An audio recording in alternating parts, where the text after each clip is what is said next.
So we're going to start speaking about diagnosis in Ayurveda and how giving you a few tools where you can start looking at the body, the outside of the body, which is the map of the inside of the body. So here we're learning about basic things that you can take away and you can apply to yourself, you can apply to your family, friends, and again, it's part of getting to know yourself a little bit better. So in an Ayurvedic consultation, for example, a practitioner like me will look at the whole body. You know, what's going on with the eyes, skin being the biggest organ of the body. Does it have blotching on it? Does it have red areas on it? Start to touch the bones. Do they have pain in it? You know, and part of the stomach we touch as well. So diagnosis is done by asking questions, touching, and observing. So just by observing you and get to know a lot about who you are, what you do. It's not about looking and saying, are you good or bad in that sense. It's more about, are you doing something good or bad or beneficial or not beneficial, and what is it doing in your body, right? So like you just shared about food, you know, you said you ate too much. So already you know digestion is a little bit hindered, and then it makes you heavier. That will make your eyes look a certain way. It will make your, if you do it long enough, it will make your hair look a certain way. Your whole body changes continuously depending on what you think and what you put into it constantly. So that is you. So I'm looking to see how the eyes are, how the tongue is. We'll be doing some of these things. I'll get you guys to look at each other as well. It'll be kind of fun.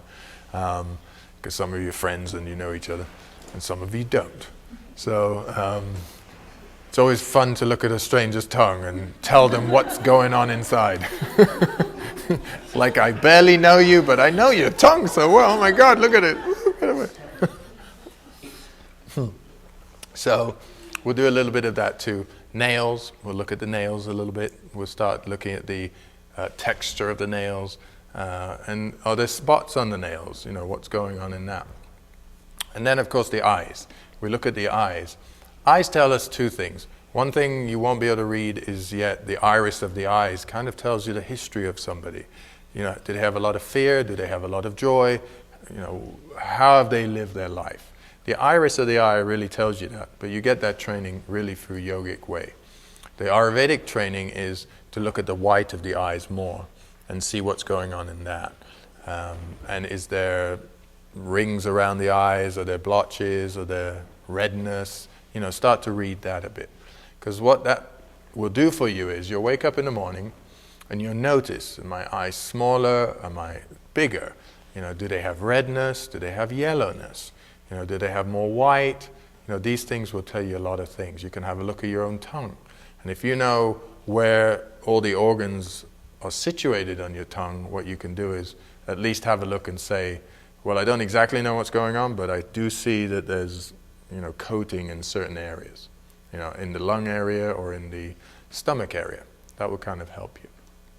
So what I'm going to do is use Neil as a guinea pig. Come up, Neil. So I'll look at Neil, and then what we'll do is we'll, you know, so looking at Neil's prepped for this, as you can see. He's very relaxed. So, I got a little thing there. Okay.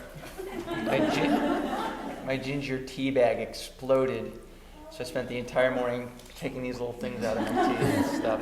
It's great. I wonder what that did for my tongue. Nothing. It's all good. So when we look at Neil's body and how Neil is, the complexion of Neil, all of these things. For instance, the complexion is a little bit more red. So we start to go towards a little bit more fire element, right? Neil's eyes, for example. Eyes, if they're more small, they're a little bit more of the earth element. If they're a little bit more wider, more of the fire element. And big eyes are much more of the earth element. So that's the reason why we can't just look at eyes and just look at skin and just look at one thing. We have to look at absolutely everything and then conclude, you know, what is going on in this body. Yeah. So the eyes are a little bit more fire-like, but inside, in the white, he doesn't have like red. So there's not a lot of fire coming out of the eyes. Because also the seat of the eye, we call it the seat of fire, whereas the nose is the seat of earth. That's why you get a lot of mucus in the nose and this membrane, because earth is heavy and it sits there. So depending on what you eat, ends up becoming more and more mucus in this area. So, for instance, seasonal things, when the earth is changing a little bit now to warmer weather, you may think, oh, I'm getting the flu, because I'm all, a lot of stuff going on here. That has to do with you not shifting in diet, let's say. If you keep eating the dairies and the cheese and all that heavy stuff you've been eating, that mucus doesn't burn quick enough, and what it does is it gets stuck in this area. So you don't actually have the flu, and one way of knowing that is, if your body doesn't ache, then you don't have the flu. An achy body is a body that has more of like a virus feeling. But if you have no ache in the body and you're just stuffed up, well, that's just mucus. Another good way is knowing you shouldn't eat is when the right nostril is blocked. So, like I told you, this side of your body is all about fire, the male energy, the sun energy. And that's the area where food gets digested, that strength. So when the body is telling you the right-hand side is blocked, then don't take in food until it's unblocked. Right? So I noticed when I got up this morning, I was blocked in one area, and then by the time we got to breakfast, it was unblocked. Okay, it's okay to eat now. So these are little tricks. So Neil's body is more, can you see there? Yeah. You okay? So he's, what, you can see through me? I think we should be listening to her. Oh my God. Busted? I just went like that and went like that. Oh my God, she can see through me. It's horrible. She'll be doing the next section on how to read through people, which is a lot more useful, if I can tell you. So a body like this is a little bit more fiery body, but like Neil has been working on becoming more earthy, being more grounded, for example. So he has a yoga practice. He watches what he eats. He eats like vegetables and fruit and rice and those kind of things pretty much every day. And he's changed his diet a lot. So his body keeps changing. So we say in Ayurveda, we come into the world with a certain prakruti, which is a kind of element type. And we either stay in that element type, and throughout our life, that's who we really are. But we can shift out of it a little bit too, depending on how we eat, how we think. If we recognize that we have imbalances in one area, and we start to balance them in the other area, then we can address them and actually change a little bit our nature. So we don't have to always stay that way. All right? So by the size of the hands, put your hand up. Good like that? Yeah. So for example, for the size of the hands, the redness of the hands, even the shape of the bones, everything we can tell, when it's very much more thinner, people are, when you get into the old age and the grandparents kind of thing of 80, 90, 100, body shrinks. That's because the air element is too, people become lighter, but that air element in the bones is shrinking everything, right? So that's becoming brittle and air-like. So here, this is much more of a fiery body kind of make of the bone structure, if you like. And then stick out your tongue. Breathe. Yeah, you don't need to look that weird. There's no help. Ask me to stick out my tongue. I think weirdness is an inevitability. Yeah, we can't. See, so the tongue has got a little bit of a white coating on it, right? But you can't see like white, especially in. Yeah, well, we can say it's a little bit centralized towards the back. And then if you see in the front, here's the lung area and the heart, it's kind of empty. So he's not a smoker. You can put your tongue. Although I know you like doing it. He's not a smoker. He doesn't eat particular things because actually we all live together with Zuzu and everybody. So we know each other well, what we eat, because we make food for each other now. And so he's not into a lot of heavy foods and all of those kind of things. So the back of the tongue is more the below here, where's the colon, and then as you come forward on the tongue, it's all about the spleen, the liver, the lungs, and the heart. So the head isn't represented on the tongue. And so you can see from his tongue, slightly a little bit of coating. So if we start looking, we will, at everybody's tongue, you'll see that that little bit of coating, it's okay. That's just going to be there. If you want to clean that out, it's going to, you're going to have to do some flushes through the colon, where the whiteness is sitting. Right. Then, reading on the face, for example, here he has very strong liver and spleen line. Right. So liver being on this side, and thank you for exaggerating. You don't have to exaggerate, it's nearly over there. So those are protruding, they're much more stronger. So we can tell by the face alone from that. The liver is the seat of anger, for example. If you've had frustrations, if you've made the body too hot through frustrations and things like that. And actually, he didn't have that, but we traveled in India for 2 months together, and after we slept in the same room for 2 months, he got that. So I was indirectly helped him to get that. But yeah, but in that area, the liver, seat of emotion. Each organ, different things sit in there. So like I said, the stomach, solar plexus area, you can already feel it. I don't need to tell you. Emotion comes around, sits there. You can't move it, you know. So liver is the same thing. A lot of liver problems, liver cancers, liver situations, we first of all in Ayurveda go to, are you angry? Are you aggressive? Is something bothering you? You know, in that sense. Because then we start to feed herbs into the body to get rid of it.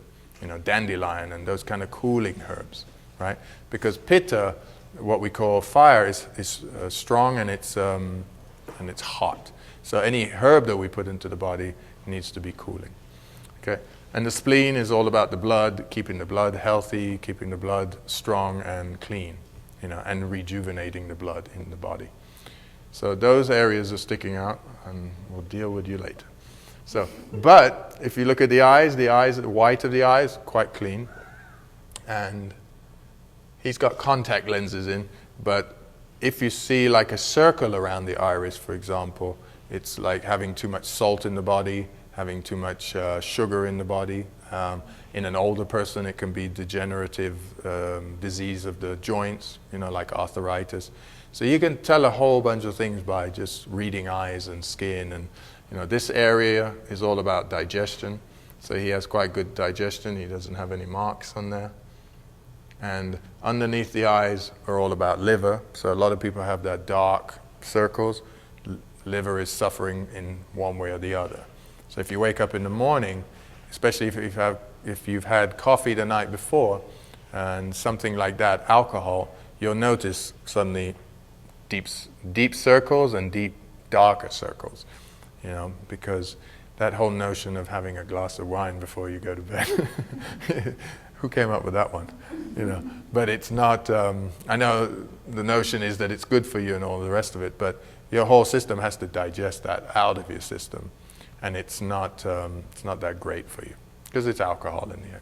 You know, we do have some alcohols in the Ayurvedic tradition that are fermented, but they're drunk in, you know, very small quantities, and they're all medicinal. So, anyway, thank you. So why don't we, just for fun and just pass some time away, maybe sit in twos, and I'll come around and be with you, and we can just have a look. Because the cool thing is here, we have a lot of dark, white, you know, older, younger. We have a lot of different bodies to look at. And you can just look at each other and see if you can spot something on what I've just said to you. Looking at the eyes, looking at the tongue, and things like that.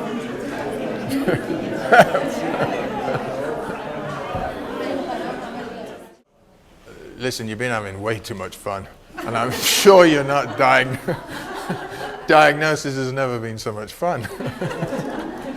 So do you get a little idea of when you look at the body, right? That's just 5 minutes of kind of looking at each other and reflecting on each other and seeing, oh, okay, yeah, I have that, and oh, yeah, your tongue is a bit coated there. So part of the rest of the consultation would be, like I would ask you questions, for example. about your life. And we want to know how the mind and the body is working together. So I would say to you, for example, what's 5 foods that you eat daily? Just off the top of your head. Salads. Toast. Chocolate. That's good. That's good to hear. Oh yeah, cookie and Okay. coffee. Cookie, coffee, chocolate. Kiwi and pear. And there's a kiwi in there. There's 3 kiwis. Oh, there's 3 kiwis. Daily routine, yes. Okay. And 1 pear. Okay, so interesting. Pear. That's actually So what? Don't judge her because she eats a parrot. It's fine. She only eating 1 parrot and 3 kiwis, so there's some balance. Okay, so I would ask these kind of questions. Kiwis are coming in from other country, right? So from far away. So those are not seasonal eating. All I do is keep that in mind in case she tells me something else somewhere else, and then I look at something. And somebody who's out of balance in only one element, like air, is not somebody you'll be sitting around. They'll be moving, and they'll be jumping over there, and they'll be sick in one way or the other. So we are usually imbalanced in 2 elements. Not usually 3, but most people are sort of jumping up and down in that element. Fire and earth, earth and air. You get that insomnia, for example, at nighttime is because you're eating too many dry things. You're doing things to your body that making it dry, for example, staying on the computer too long, sitting too long in one go, body's becoming stiff, right? So kiwi tells me that. Chocolate, coffee, and cookies tell me there's a lot of sugar in the system, and stimulants. Coffee is a stimulant. And the salad is cold. I keep that in mind. Salad is also raw. We didn't speak about raw foods in our talk. It's a lot of information, but raw foods, for example, take a lot more digestion than cooked foods because the enzymes are being broken down, and raw foods have a lot more water in them, but you do need more digestive power. So when I mentioned that if you do eat your salad, for example, it doesn't mean that it's healthy. It depends when you ate it. Did you eat it alone? Was there other things? Did the salad absorb well, right? For example. So then let me see your tongue, for example. Yeah. See the slight indentation around, so you can put it. That is to do with malabsorption of the food inside the small intestine. So how the food works is goes in the mouth, goes in the stomach, goes in the small intestines, and it gets reabsorbed into the body, and a lot of the nutrients get reabsorbed. So here, it's not absorbing as well. So again, I'm just keeping it as information, not doing anything with it yet. There's nothing conclusive going on. Then I would say, for example, what time do you eat breakfast? Just a cup of coffee, and that's 8 o'clock. Okay, and that's all you have. That's all. So first thing when she gets up in the morning, she puts a stimulant in her system. How do you drink this coffee? Is it milky? Is it A little bit milk. a little bit of milk, more coffee? More coffee. Okay, so she's wired. So whoever lives with her is in trouble. No, but so she's more, stimulated in the morning in that sense. Do you do that just to wake up, or? Just like the taste of coffee. Okay. How does it make you feel? Good. Just get going. You get going. Does it make you nervous at all? Does it hurt you? No. Does it bother your stomach? I don't even think that way. It's just I'm so used to it. Okay. It's Okay. So what time do you eat lunch? 12 o'clock. 12 o'clock, and dinner? 7:30. Okay. So in that sense, it's a little bit late, for example, dinner, because then I'm just thinking, okay, she's got those things on the tongue showing me malabsorption. She's eating dinner. What do you eat, for example, at dinner? The 3 kiwis and 1 pear. She eats 3 kiwis and 1 That's pear, it. which is actually not too bad because then it's light and it's pretty watery, so you can dilute that and go to bed properly. What time do you sleep at night? 12. 12? 12 midnight. Okay. What time do you wake up in the morning? 7 o'clock. 7 o'clock. Okay. Do you get up during the night or do you sleep through? So it depends. If it was a stressful day, I wake up at 4 and I have to kind of try to calm myself back to sleep. Okay. But usually I sleep well, but again, depends on what kind of day I have. Okay. And then I would ask you, So for now, just in a small amount of time, this is where you can reflect on your own diet and think. I have information that she eats a little bit of fruit at night. It's brought in from far away. It's not seasonal. She's not acclimated to it. She drinks a stimulant in the morning when she gets up. Somewhere along the line, she'll eat some other stimulants. What kind of portions of food do you eat when you eat? Small. Small? Yeah. Okay. Small salad, yeah. Okay.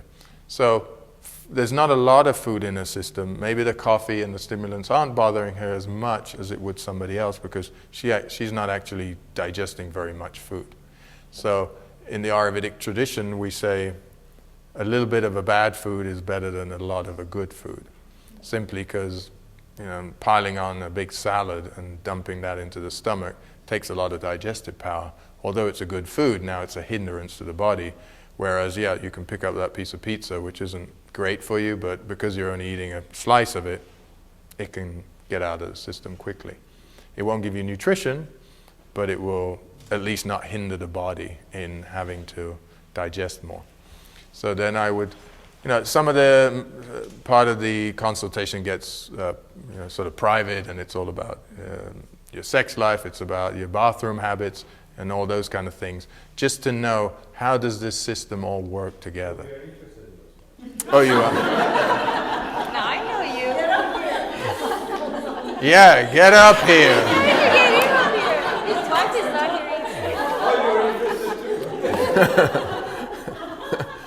here. Okay. Let me just point out that that's the same person who had this.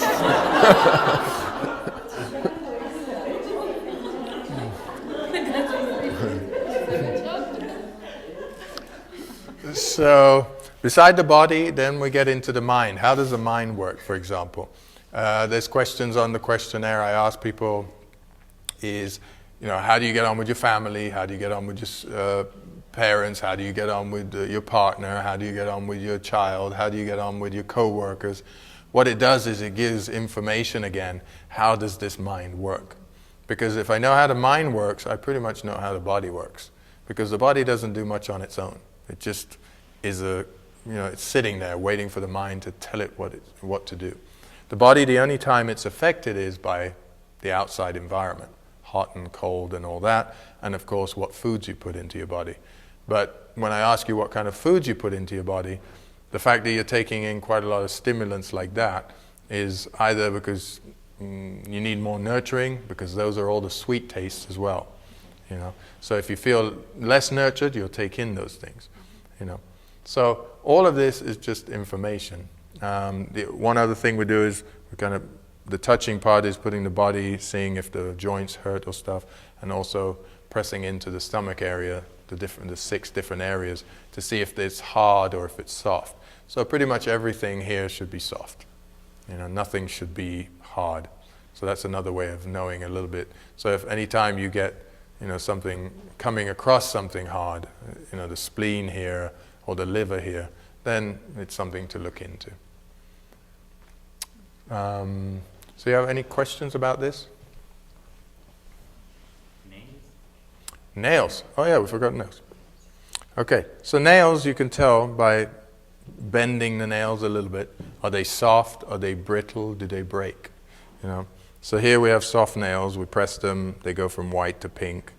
If we look at them, see, she doesn't have any spots on any of them, but spots on the calcium deposits on different fingers mean different things as well. But the main thing for you is when you bend them, what's the quality of this nail? Is it very bendy? Does it bend too much?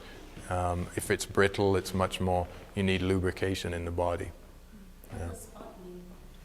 If you have calcium deposits, for example, I haven't said this for a while, calcium deposit on the ring finger is, I've completely blanked out. I forgot what it is. Instead of telling you something that I can't remember, I won't tell you at all. So on each finger it matters, where the spot is? Yeah, there's 3 different things. It's actually to do with the in the lungs, in the colon, and I forget which one it is. I've just mixed them up. Yeah. So And the only way is, I don't want to give you the wrong information, so I won't just tell you which one it is until I'm sure. But it's, but like me, I don't have any. They would have to be pretty prominent white spots. If there's a little bit or something, that's not a problem. How about when it is ridgy? Just like When it has ridges, well, the bone is what feeds the nails and the hair.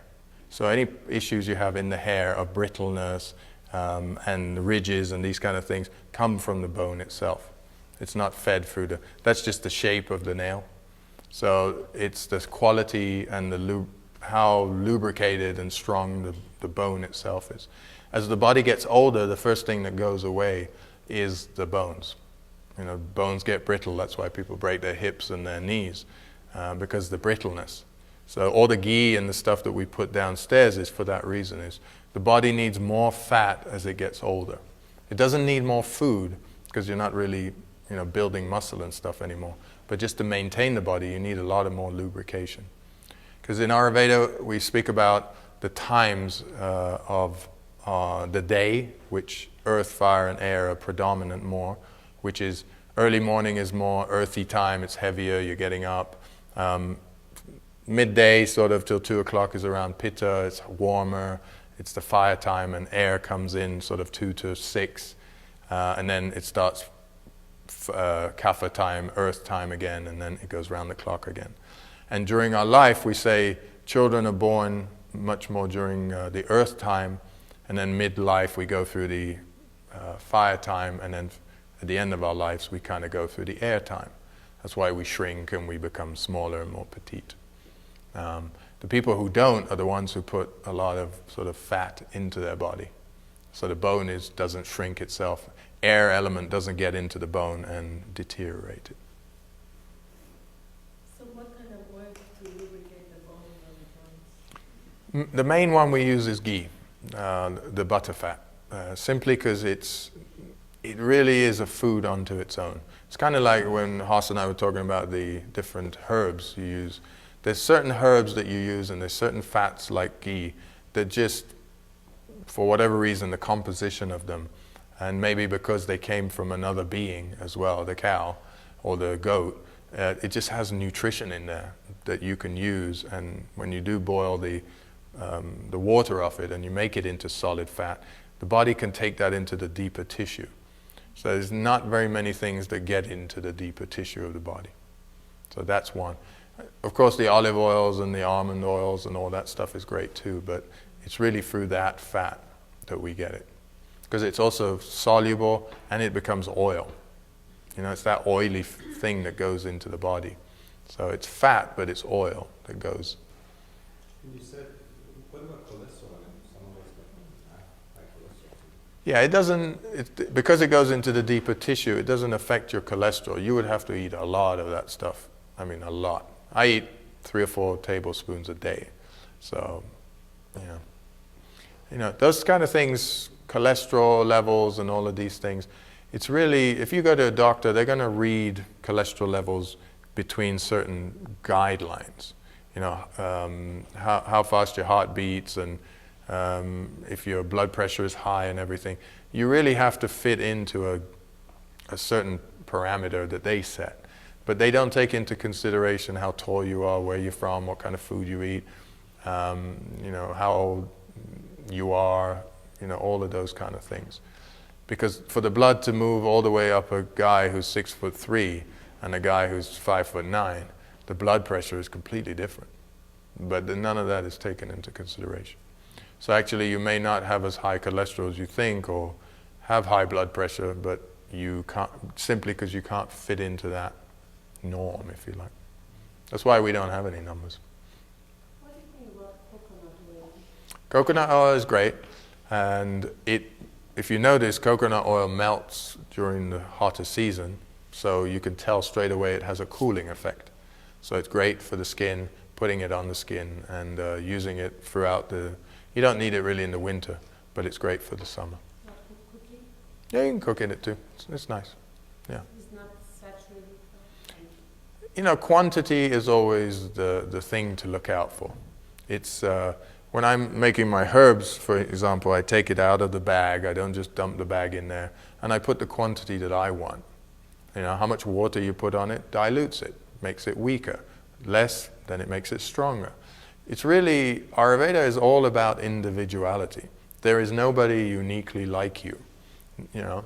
So the body works the same way, the liver works the same way, the stomach works the same way. Everything works the same way, but you're just not, you don't absorb information and things the same way. So this amount of coconut oil might be great for you and that much for somebody else. So quantity, always keep that in mind, depends on you, not reading a book, you know.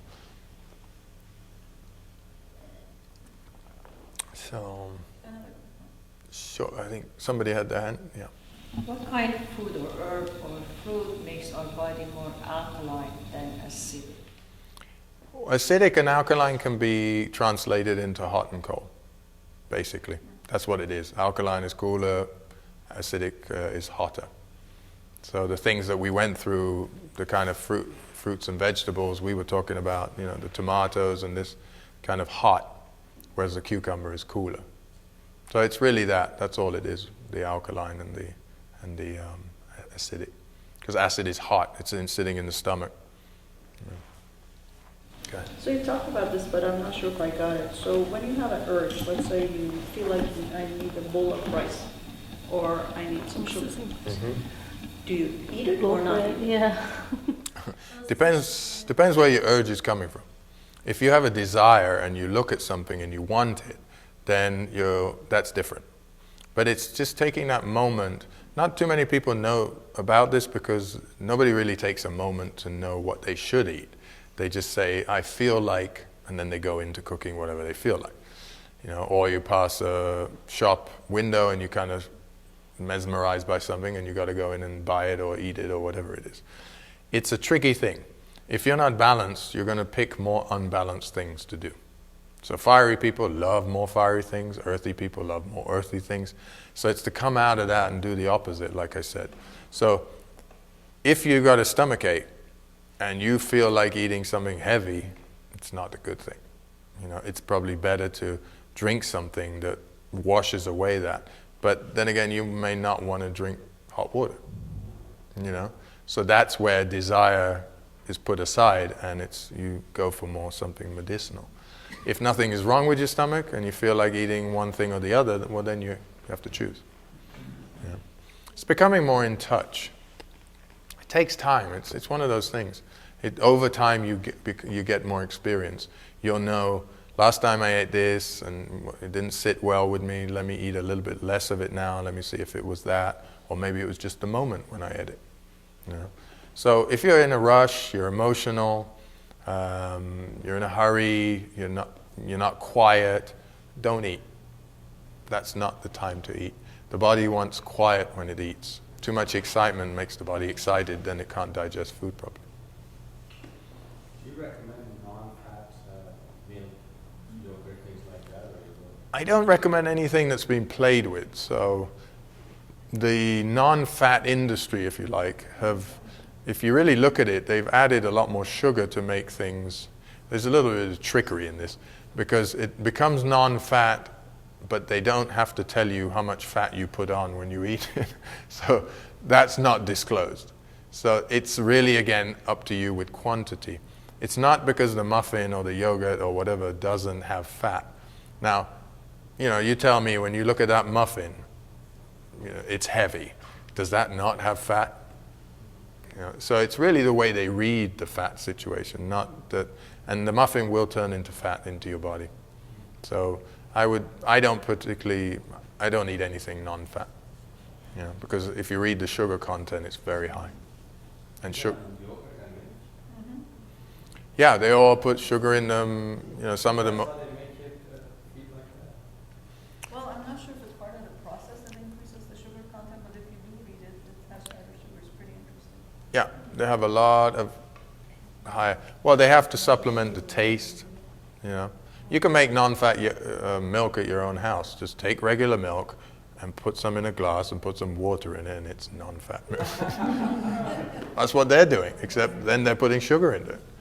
to make it more tasty, but our food industry is really run on getting you to eat more.